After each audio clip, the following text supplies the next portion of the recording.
भगवान शिव ने चोरी क्यों की? एक दिन पार्वती भगवान शिव से बोली, प्रभु आप सदा सबकी कथा सुनाते हैं, आज कुछ अपनी कथा भी सुनाइए।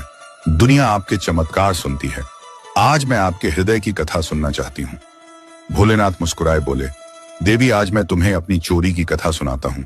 पार्वती ने हंसते हुए कहा, प्रभु आप और चोरी, यह तो अद्भुत बात हुई। आप तो सन्यासी योगेश्वर त्रिकालदर्शी हैं, फिर आपसे चोरी।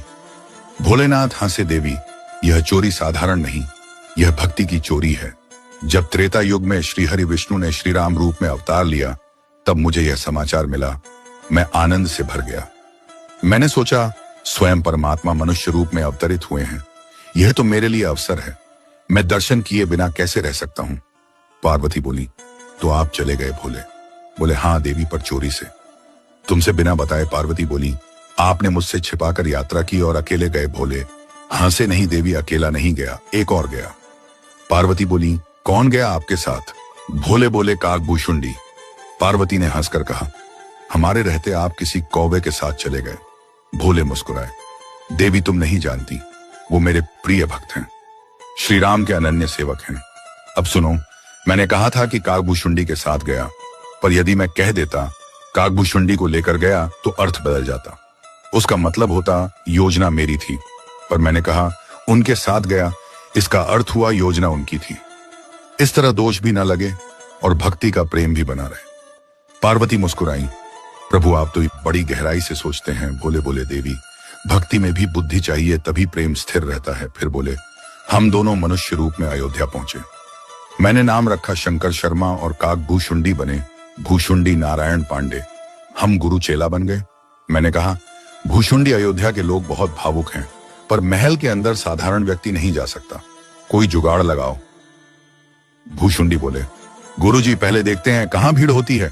2 दिन तक रेकी की गई, देखा कि सरयू घाट पर सुबह सुबह हजारों लोग स्नान करने आते हैं। मैंने कहा बस यही जगह सही है। वहां एक छोटा सा कमरा किराए पर लिया गया, बोर्ड लग गया, भविष्य पूछो केंद्र प्रोप्राइटर शंकर शर्मा, सहायक काकभूषुंडी पांडे नीचे लिखा गया। पहले महीने बिना फीस भविष्य बताया जाएगा। अब बात पूरे अयोध्या में फैल गई। लोग कहने लगे एक नए बाबा आए हैं जो हाथ पकड़ते ही सब बता देते हैं।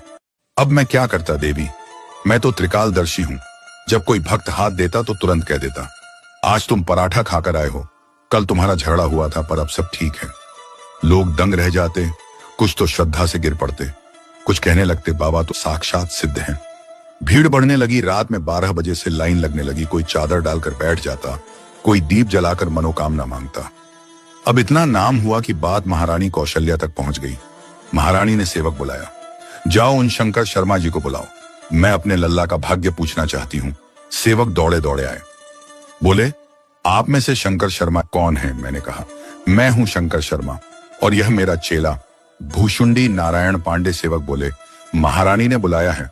मैंने कहा चलो, अब अपने प्रभु के दर्शन करने जा रहा हूं। द्वार पर पहुंचे तो द्वारपाल ने रोका, एंट्री पास केवल आपके नाम का है, चेला बाहर रहेगा। मैंने कहा कोई बात नहीं, मेरा चेला बाहर रहेगा, पोथी पत्रा संभालेगा। भूषुंडी बोले, बाबा अकेले चले जा रहे हैं। मैंने कहा तू चिंता मत कर, मैं अंदर जाकर तेरा भी जुगाड़ कर दूंगा। अंदर पहुंचा, महारानी कौशल्या ने चरण पखारे, पूजा की आसन दिया। बोली, बाबा मेरे लल्ला का भाग्य देखिए। मैंने जैसे ही बालक राम लल्ला को देखा, आंखें भर आईं, हृदय गदगद हो गया, मेरे शरीर से रोम खड़े हो गए। मैं बोला, अरे देवी, यह तो वही हैं जिनके दर्शन के लिए देवता तरसते हैं। तब याद आया, अरे मेरा भूषुंडी बाहर बैठा है, वो तो दर्शन से वंचित रह जाएगा। मैंने कहा महारानी मेरा चेला बाहर है, पोथी उसी के पास है, जब तक वो नहीं आएगा मैं भाग्य नहीं देख सकता। महारानी ने कहा उसे बुलवाओ। आदेश गया, भूषुंडी को भीतर बुलाया गया।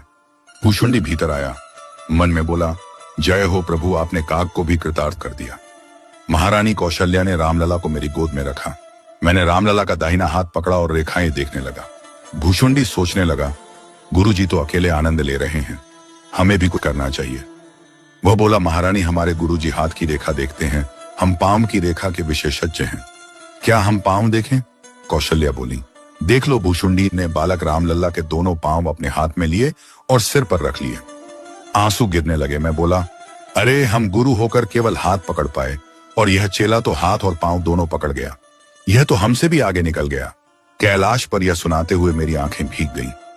पार्वती भाव विभोर हो गई, बोली, प्रभु यह कैसी लीला थी। मैंने कहा, देवी मैंने उस दिन मां कौशल्या से कहा था, महारानी जब तक आपका लल्ला किसी बाबा के साथ अयोध्या से बाहर नहीं जाएगा तब तक आपके घर बहू नहीं आएगी। पार्वती मुस्कुराई, प्रभु आपने तो पहले ही भविष्यवाणी कर दी थी। मैंने कहा, हाँ देवी। फिर मैं दूसरी बार भी गया था दर्शन करने। जब लल्ला बड़े हो गए थे उस समय मैं मदारी बनकर गया था और हनुमान जी को साथ लिया था। मैंने मंद स्वर में गाना शुरू किया, बन के मदारी शिव जी अयोध्या चले, डमरू बजा के भोला नाचे, रे राम के जगोली मई निंदिया में काचे, रे कैलाश पर हर हर महादेव के नाद गूंजने लगे। फिर मैंने कहा, देवी जब महाराज दशरथ राज कर रहे थे तब जो भी उनके पास आया उन्होंने सबको दे दिया। किसी ने गजरत मांगा, किसी ने हीरे, कोई पुत्र, कोई धन, सबको मिला। फिर नामकरण संस्कार का दिन आया। गुरु वशिष्ठ आए, चारों बालकों के नाम रखे। ज्येष्ठ पुत्र का नाम रखा राम, जो आनंद के सागर हैं, सुख के धाम हैं। दूसरे पुत्र का नाम रखा भरत, जो राम प्रेम के प्रतीक हैं। तीसरे पुत्र का नाम रखा लक्ष्मण, जो भगवान के प्राण समान हैं। और चौथे पुत्र का नाम रखा शत्रुघ्न, जो दास के दास हैं। मैंने कहा, देवी जो राम में लीन हो जाता है उसके सारे विकार मिट जाते हैं। जो दास भाव में रहता है वह बालक की तरह निश्चिंत हो जाता है। जैसे बच्चा अपनी मां पर पूर्ण भरोसा रखता है, वैसे ही जो राम पर भरोसा करता है उसका भार स्वयं भगवान उठाते हैं। पार्वती ने कहा, प्रभु चारों भाई चारों वेदों के समान हैं। मैंने कहा, हाँ देवी, राम ज्ञान का स्वरूप है, भरत प्रेम का, लक्ष्मण भक्ति का और शत्रुघ्न सेवा का। पार्वती बोली, प्रभु आपने चोरी की बात कही थी पर अब समझ में आया कि यह चोरी प्रेम की थी। मैंने कहा, हाँ देवी, यह चोरी भक्ति की थी। जब मनुष्य ईश्वर के दर्शन की चोरी करता है तो वही चोरी उसे मोक्ष देती है। मैंने जो चोरी की थी वही मेरे जीवन की सबसे बड़ी लीला थी। पार्वती ने नमन किया, प्रभु आपने आज भक्तिभाव का सच्चा अर्थ बताया। मैं मुस्कुराया, देवी यही कारण है कि मैंने चोरी की थी, राम दर्शन की चोरी। जिसने एक बार भी राम के दर्शन किए उसका जीवन धन्य हो गया। यह कहकर मैंने डमरू उठाया। नंदी हर्षित हो उठा। कैलाश पर हर हर महादेव, जय श्री राम जय, काकभूषुंडी जी के नाद से संपूर्ण ब्रह्मांड गूंज उठा।